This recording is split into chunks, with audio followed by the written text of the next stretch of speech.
감사합니다. 하나님의 말씀 보겠습니다. 고린도후서 5장 11절에서 21절 말씀까지. 고린도후서 5장 11절에서 21절까지 우리 한 절씩 교독하도록 하겠습니다. 우리는 주의 두려우심을 알므로 사람들을 권면하거니와 우리가 하나님 앞에 알려졌으니 또 너희의 양심도 알려지기를 바라노라. 우리가 다시 너희에게 자천한 것이 아니요 오직 우리로 말미암아 자랑할 기회를 너희에게 주어 마음으로 하지 않고 외모로 자랑하는 자들에게 대답하게 하는 것이라.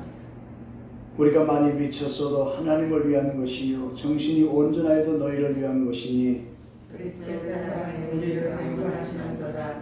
우리가 생각하건대 한 사람이 모든 사람을 대신하여 죽으신즉 모든 사람이 죽은 것이라. 그가 모든 사람을 대신하여 죽으심은 살아있는 자들로 하여금 다시는 그들의 자신을 위하여 살지 않고 오직 그들을 대신하여 죽었다가 다시 살아나시는 이를 위하여 살게 하려 함이라. 그러므로 우리가 이제부터는 어떤 사람도 육신을 따라 알지 아니하노라. 비록 우리가 그리스도 육신을 따라 알았으나 이제는 그날까지 알지 아니하노라. 그런즉 누구든지 그리스도 안에 있으면 새로운 피조물이라. 이전 것은 지나갔으니 보라 새 것이 되었도다. 모든 것이 하나님께로서 났으며 그가 그리스도로 말미암아 우리를 자기와 화목하게 하시고 또 우리에게 화목하게 하는 직분을 주셨으니 곧 하나님께서 그리스도 안에 계시사 세상을 자기와 화목하게 하시며 그들의 죄를 그들에게 돌리지 아니하시고 화목하게 하는 말씀을 우리에게 부탁하셨느니라. 그러므로 우리가 그리스도를 대신하여 사신이 되어 하나님 우리를 통하여 너희를 원하신 것 같이 그리스도를 대신하여 감청하노니 너희는 하나님과 화목하라. 같이 봅니다. 하나님의 죄를 알지도 못하신 이를 우리를 대신하여 죄로 삼으신 것은 우리로 하여금 그 안에서 하나님의 의가 되게 하려 하심이라. 아멘. 우리 같이 한번 해봅시다. 새로운 피조물이 됐나? 새로운 피조물이 된다. 새로운 피조물이 됐나? 새로운 피조물이 된다. 어느 나라에서 옛날에는 그 결혼 지참금이 있었어요. 남자들이 장가를 할 때에 부인 될 사람을 찾아가서 지참금 얼마를 주고 이제 결혼하는 제도가 있었어요. 그 문화적인 풍습이 있었어요. 그 말에 한 총각이 자기가 반한 처녀가 있었어요. 그래서 처녀가 있어서 처녀에게 찾아가가지고 당신을 사랑하게 됐는데 나와 결혼을 좀 해주세요 라고 했어요. 그러니까 이 처녀가 그럼 나와 결혼하려면 말 2마리 말고 소 5마리를 가져오세요 그랬어요. 말 몇 마리 말고 2마리 말고 소를 5마리 가져와라. 그래서 이 청년은 돈이 없기 때문에 소 5마리를 구하려다가 그냥 계속 일을 했었어요. 그러다 늙어버렸어요. 그때 그 동생네 손주 녀석이 오더니만 할아버지를 왜 지금까지 장가를 안 가셨어요? 라고 하니까 내가 결혼할 사람이 말 2마리 말고 소 5마리를 가져오라 그래서 내가 그 소 5마리 지금까지 준비하느라고 내가 늙어버렸다 라고 하니까 그 손주 녀석이 에이 할아버지 그 말뜻을 그렇게 몰랐어요. 소를 5마리 진짜 가져오라는 얘기가 아니라 2마리 말고 오라는 얘기예요.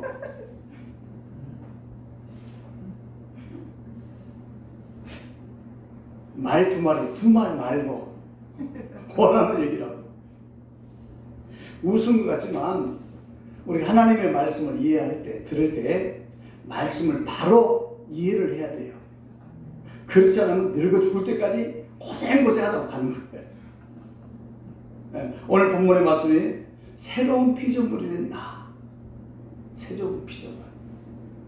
17절 다시 한번 읽어보겠습니다.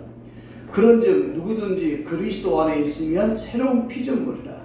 이전 것은 지나갔으니 보라 새 것이 되었도다.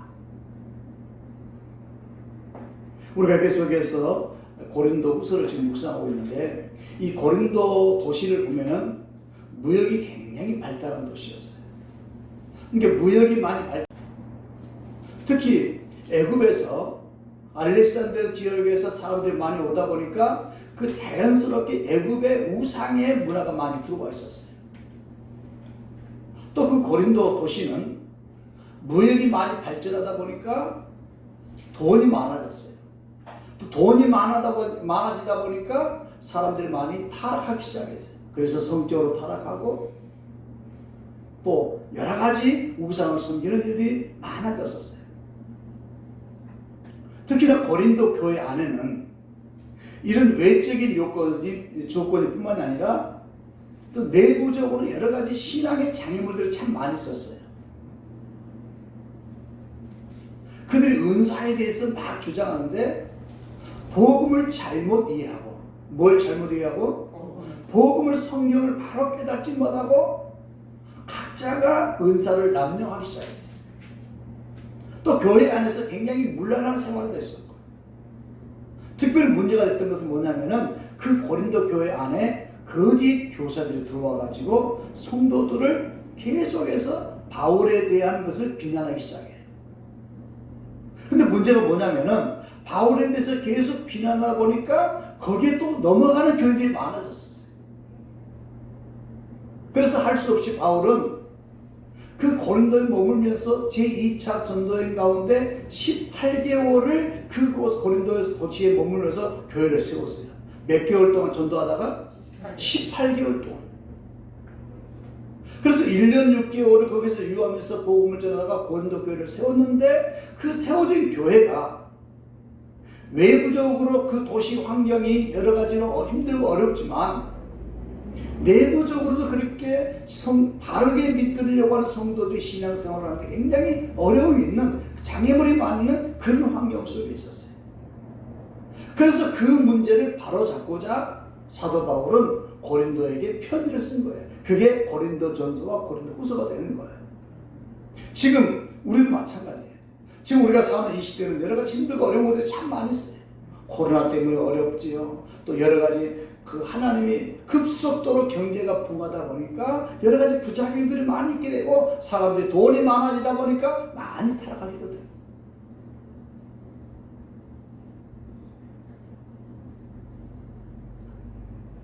어제 인터넷 검색을 해보니까 저쪽에 강원도 양구 인제 쪽에서 한 아주머니가 이제 몸이 안 좋아가지고 그 동생이 거기 살고 있기 때문에 거기 가가지고 그냥 요양차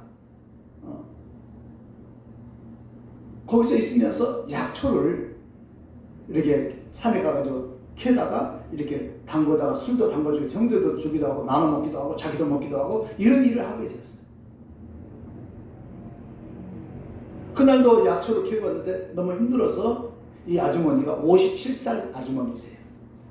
그런데 그냥 산에서 좀 일찍 내려와가지고 자기 차에서 길거리에서 차를 세워놓고 쉬고 있었어요. 그런데 22살, 3살 된 청년이 이 아주머니 쉬고 있는 아주머니 창문을 열고 그냥 마구 찔러댔어요. 그래서 죽었어요.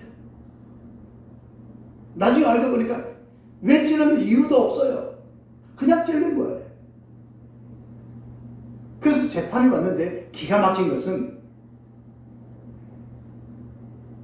이 그 피해자들은 이 범죄 이 사람을 그냥 10년, 5년, 10년 이렇게 형을 때리면 안 됩니다. 이 사람은 평생 사형에 가까운 그런 언도를 내려줘야 됩니다. 라고 하는데 이 사람을 죽였던 이 23살짜리 이 애가 변호사를 사가지고 뭐라고 얘기하냐면 자기는 정신이 좀 안 좋기 때문에 그냥 교도소 넣지 말고 보호감호소에 넣어가지고 치료를 좀 받게 해달라.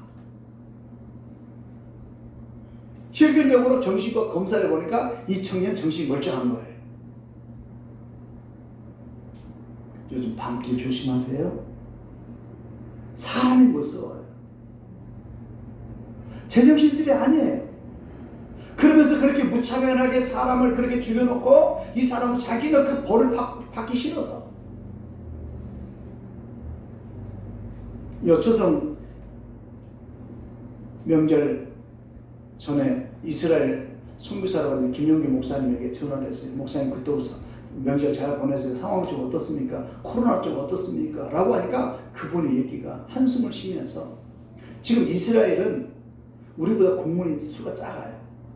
그런데 하루에 확진자가 10,000명이래요. 10,000명. 그리고 이제는 경제적으로 너무나 힘들어서 굶어 죽는 사람들이 계속 생겨나고 있고, 그 다음에 너무너무 경제가 어려워가지고 자살하는 사람들이 계속 늘어나고 있다는 거예요. 그러면서 하시는 말씀이 뭐라고 하냐면은, 그래도 대한민국은 대단한 나라다고. 전 세계적으로 유럽도 지금 초토화돼 갖고 있는데 한국은 참 대단한 나라다. 그 정도면 아주 지금 잘 살고 있는 거라고. 지금 우리는 어떻게 해요? 모든 언론에서 경제가 뭐 한없이 추락하고 있다. 한없이 나쁘다. 그런데 우리들도 신문을 보더니 뭘 보게 되면 주로 타이틀만 봐요. 밑에 세세한 걸 잘 안 봐요.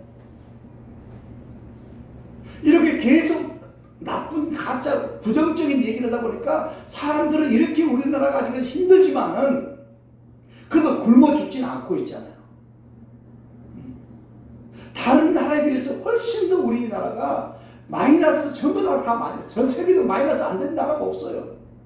그 중에서 가장 으뜸적으로 우리도 잘하고 방어를 잘하고 있는데, 이래에도 불구하고 우리나라 안에서는 그냥 계속 곧 망하는 것처럼, 그러다 보니까 사람들의 심리가 점점 위축되고, 이런 상황 속에서 우리는 고린도 교회도 그때 당시도 마찬가지지만 지금도 우리가 영적으로 신앙생활을 참 힘들고 어려운 시기를 우리가 보내고 있는 거예요. 그래서 제가 이 설교를 준비하면서 가장 중요한 것은 우리가 새로운 피조물이 됐다는 거예요. 아멘. 이전 것은 지나갔으니 보라 새 것이 되었도다. 언젠가는 우리는 이 세상에 금방 떠나게 돼 있어요. 이 세상을 떠나게 될 때 새로운 피조물이 된 우리는 하나님이 예비하신 천국에 가게 된다는 거예요.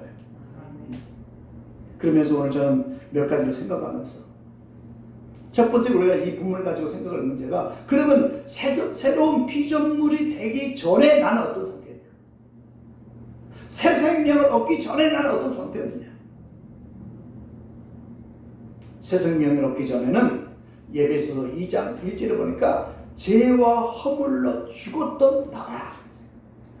우리는 보통 기도할 때 하나님 죽을 수밖에 없는 죄인을 살려주신 감사합니다. 우리는 또 나를 살렸다는 거예요.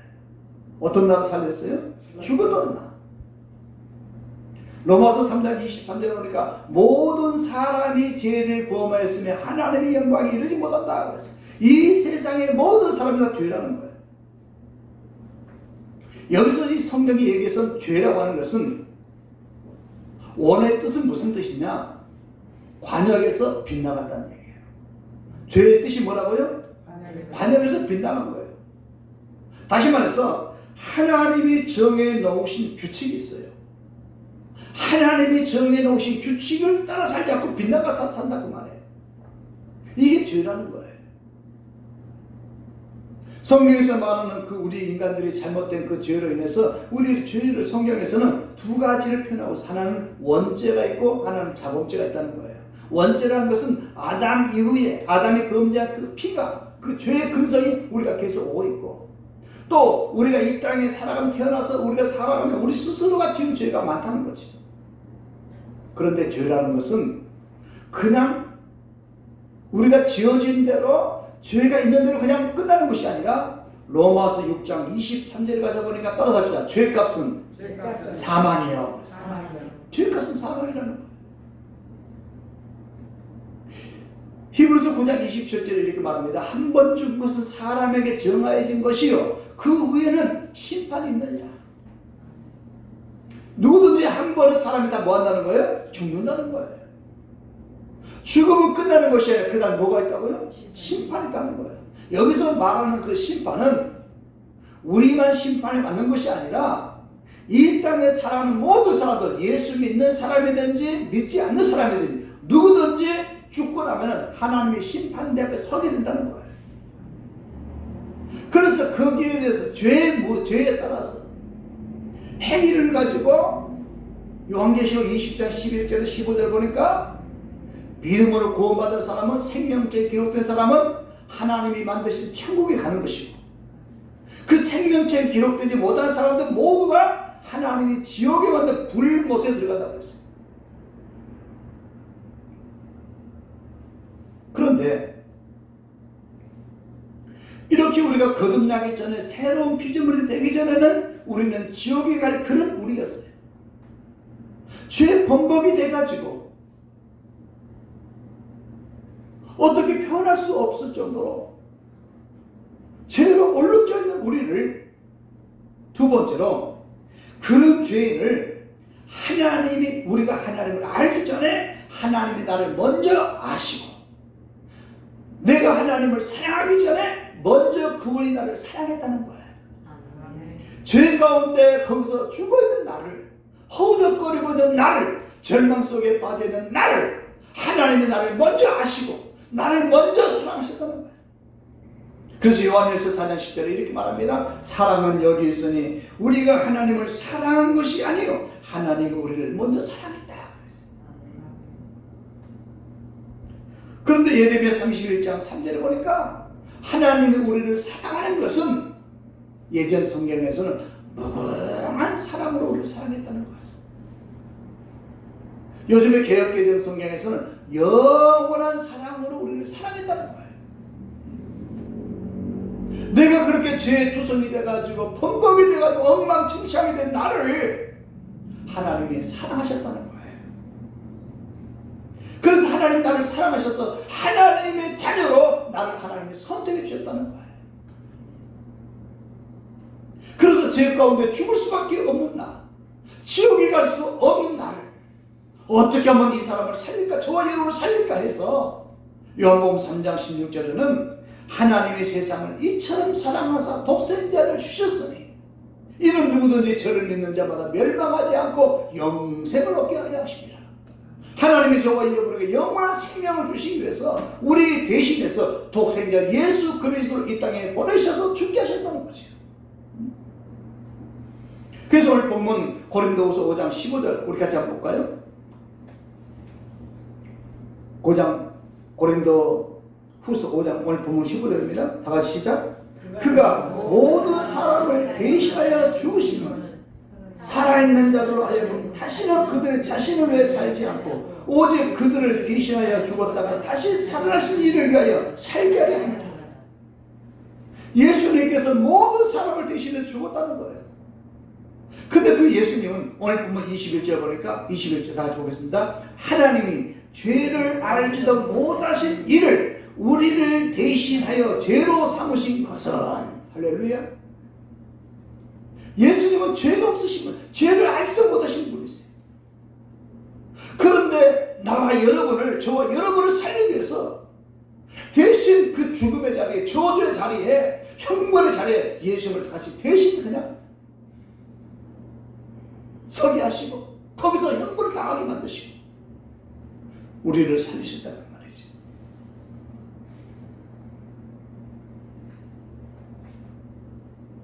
그때 우리는 예수님께서 십자가를 지기 전에 그 십자가를 앞에 두고 고뇌하는 모습을 잘 볼 수 있었어요.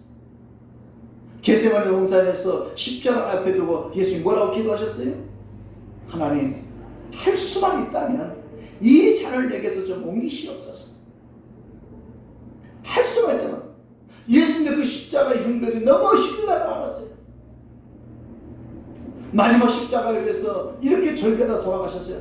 엘리 엘리 라마 사박다니, 나의 하나님 나의 하나님 어째 나를 버리셨나이까 라고 하면서 숨을 거두셨어요. 우리가 얻어지는 구원은 그냥 자연스럽게 예수님께서 말 한마디 우리에게 주어진 것이 아니라 예수님께서 이와 같이 우리들이 그 죄값을, 처절한 죄값을 받아야 될 그 죄값을 예수님 대신 지시고 담당하시고 그 은혜로 우리가 구원받았다는 사실이에요. 그래서 에베소서 2장 8절 9절에 너희가 그 은혜를 인하여 믿음으로 말미암아 구원을 얻었나니 이것은 너희에게서 나는 것이 아니요 하나님의 선물이라. 하나님의 저와 여러분의 구원의 선물을 그냥 주신 거예요. 이 엄청난 선물을 주신 거예요.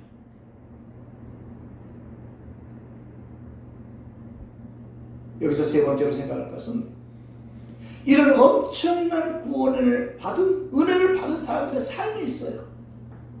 오늘 본문 15절도 그렇게 말씀하셨잖아요. 그가 모든 사람을 대신하여 죽으시면 살아있는 자들로 하여금 다시는 그들 자신을 위하여 살지 않고 오직 그를 대신하여 죽었다가 다시 살아나신 이를 위하여 살게 하려 함이라.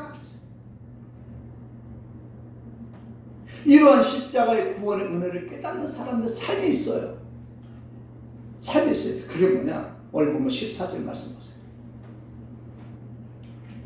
그리스도의 사랑이 우리를 뭐 하시는 거다? 강권하시는 거다. 그리스도의 사랑이. 다시 말해서 십자가에 죽었다 다시 그 십자가에서 나를 위해서 희생하신 그 사랑이 나를 강권하고 나를 밀어붙인다는 거예요.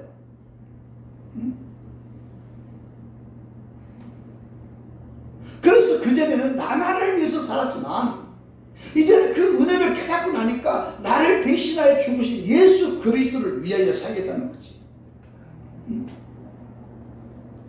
근데 여기서 강권한다는 얘기는 예수 그리스도를 위해서 살고 싶은 마음이 솟구친다는 거예요. 솟구친다는 거예요. 그 다음에 이 십자가의 은혜를 깨닫는 사람들은 오늘 본문 5장 고린도후서 5장 1절부터 2절까지 다시 한번 보겠습니다. 이 십자가의 은혜를 아는 사람들은 5장 1절 만일 땅에 있는 장막의 집이 무너지면 하나님께서 지으신 집 곧 손으로 지은 것이 아니요 하늘에 있는 영원한 집이 우리에게 있는 줄 뭐하느니라 아느니라. 우리의 육신의 몸을 벗어나고 우리의 육신의 장막에서 우리가 세상을 떠나게 되면 썰어서 그냥 끝나는 것이 아니라 하나님이 우리를 위해서 지으신 영원한 천국의 집이 있다는 것을 확신한다는 거예요. 2절 보니까 참으로 우리가 여기서 있어 탄식하며 하늘로부터 오는 우리 초소를 덧입기를 간절히 뭐하노라 사모하노라. 다시 말해서 십자가의 은혜로 구원받는 사람들은 비록 이 땅에 살아가지만 저 천국의 집을 사모한다는 거예요. 저 천국도 그리워한다는 거예요. 그리고 삶의 초점이 저 천국을 얻기 위해서 저 천국에서 이 상급을 얻기 위해서 거기에 초점을 맞추시고 산다는 거예요. 여러분 우리가 죽으면 끝나는 것이 아니라 하나님이 새 생명 얻은 새로운 피조물 된 저와 여러분을 위해서 만드신 집이 있다는 거예요. 그 장막의 집이 있다는 거예요. 이것을 그리워하고 이것을 사모하고 이것을 위해서 초점을 맞추고 그렇게 살라는 거예요. 누가요? 새로운 피조물 된 사람들은 자연스럽게 그렇게 산다는 거죠. 우리가 그렇게 살고 싶어서 그런 것이 아니라 그리스도의 사랑이 우리를 내밀어서 그렇게 그렇게 사모하도록 우리를 솟구치는 그런 마음을 주신다는 거죠. 그 다음에 고린도후서 5장 8절로 10절 또 보십시다. 8절로 10절. 우리가 담대히 원하는 바는 차라리 몸을 떠나 주와 함께 있는 것이라.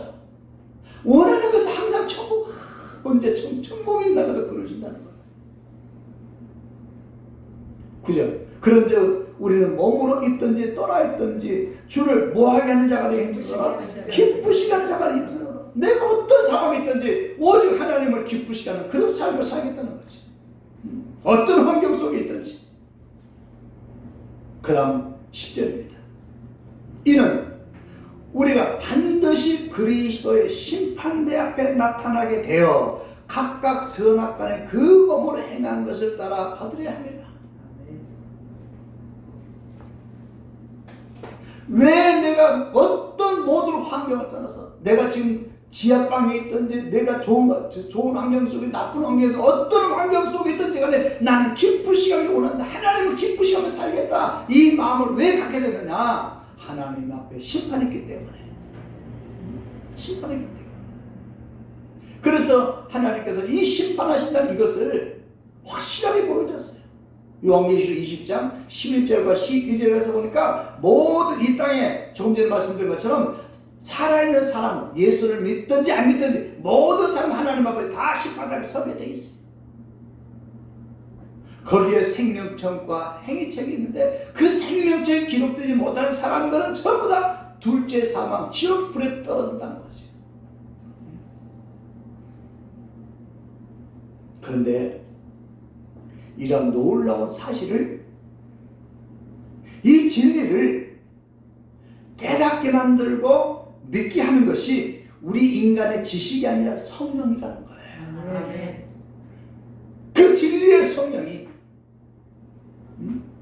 그래서 오늘 본문 5절에 보니까 곧 이것을 우리에게 이루시고 보증으로 성령을 우리에게 주신 이는 하나님이시니, 성령을 우리에게 보이사 성령을 우리에게 보내주셔서 이 진리가 깨달아지게 만들고 이 진리가 믿어지게 만든다는 거예요. 그러니까 진리의 성령이 없으면 우리가 새로운 피조물이 되기 전에 나를 알지도 못하고 새로운 피조물이 되고 난 우리들의 삶이 이런 삶인 것을 모르는 거예요. 천국이 있는 것을 모르고 상류신도 모르고. 모른다는 얘기는 지식적으로 모른다는 얘기가 아니라 가슴으로 안 믿어진다는 거예요. 가슴으로 안 믿어지기 때문에 뭐가 없어요? 감동이 없는 거예요. 그러나 진리의 성령, 요한복음 16장 13절에 보니까 진리의 성령이 우리에게 임하게 되면 우리를 모든 진리 가운데 인도하신다. 이 놀라운 진리를 깨닫게 만든다는 거예요. 그래서 사도 바울 같은 경우도 그전에는 이걸 진리를 몰랐기 때문에 성경을 그렇게 많이 알고 구약도 그렇게 달달이 외울 정도로 많이 알았지만 진리의 성령을 받기 전에는 예수 그리스도를 모르고 오히려 예수 믿는 사람을 핍박하면서 죽이는 데 앞장섰던 사람이었어요. 그런 죄인을 예수님께서 부르셔서 성령을 보내주셔서 깨닫게 만들어주니까 이제는 오직 예수 그리스도를 위해서 자기 생명을 조금 더 귀한 것으로 여기지 않고 그 핍박과 환난과 모든 고난이 와도 맡겨진 사명의 길을 걸어가는 거예요. 중단에 떨었던 거예요. 저는 이 말씀을 선교 준비하다가 가만히 생각해봤어요. 예수님의 제자들 생각해봤어요. 가난한 여자 빼놓고 11제자들이 나중에 마띠아가 예수님 제자로 들어오긴 들어왔습니다만은 11제자들이 예수님과 3년 동안 같이 따라다니면서 동고동락하면서 눈으로 봤어요. 안 본 것이 아니에요. 뭘 봤어요? 예수님이 하시는 것을 죽은 자를 살리셨어요. 모든 각색 병자를 고치셨어요. 눈먼 자를 눈을 뜨게 하셨어요. 나사로 같은 경우는 죽은 이 나으되어가지고 썩어서 냄새가 나는 사람을 살렸어요. 버린떡 5개, 물고기 2마리, 이걸 가지고 5,000명이 넘는 사람을 먹이고도 12광리로 남는 이런 기적을 제자들 봤어요.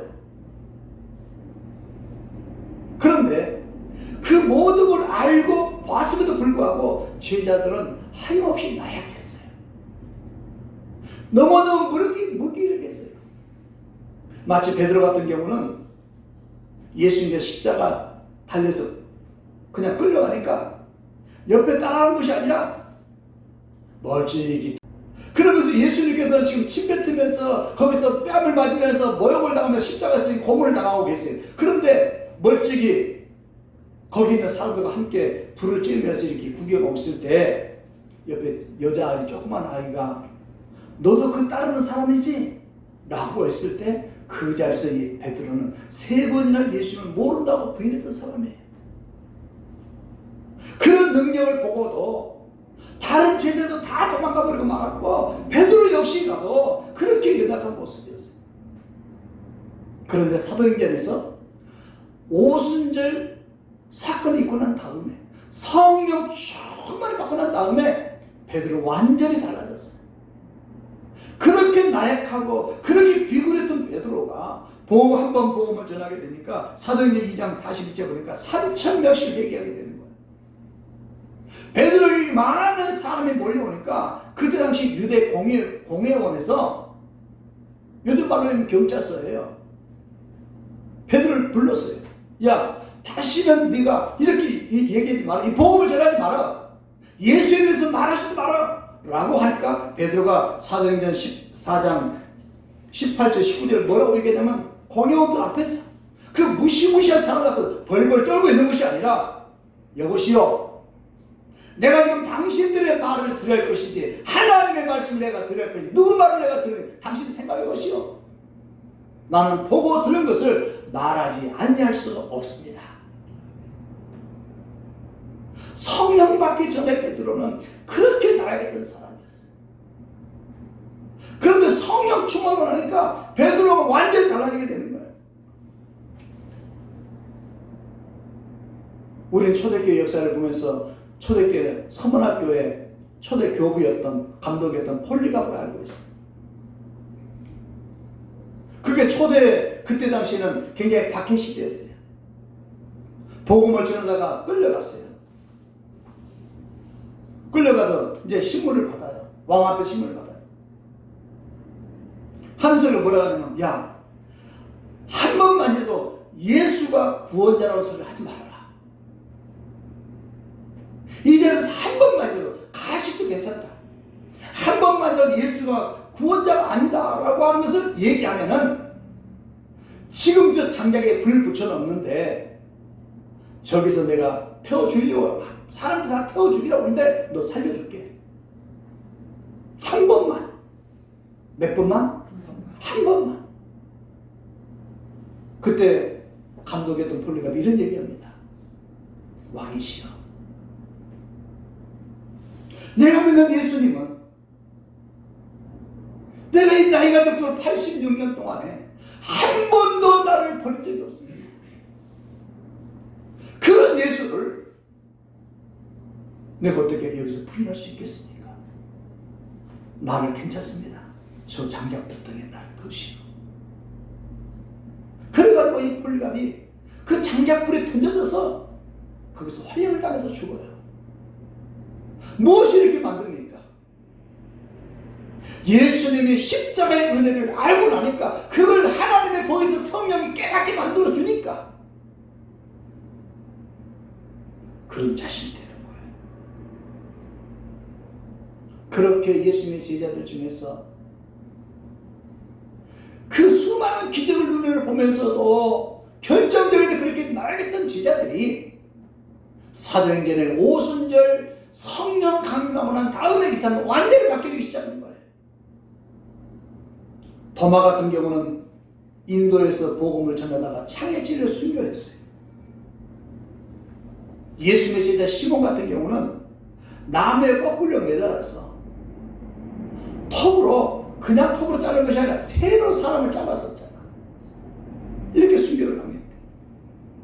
빌립 같은 경우는 고문을 받다가 순교했어요. 베드로 같은 경우는 십자가에 거꾸로 매달려서 순교를 당했어요. 마태오 같은 경우는 도끼로 참수를 당했다는 거예요.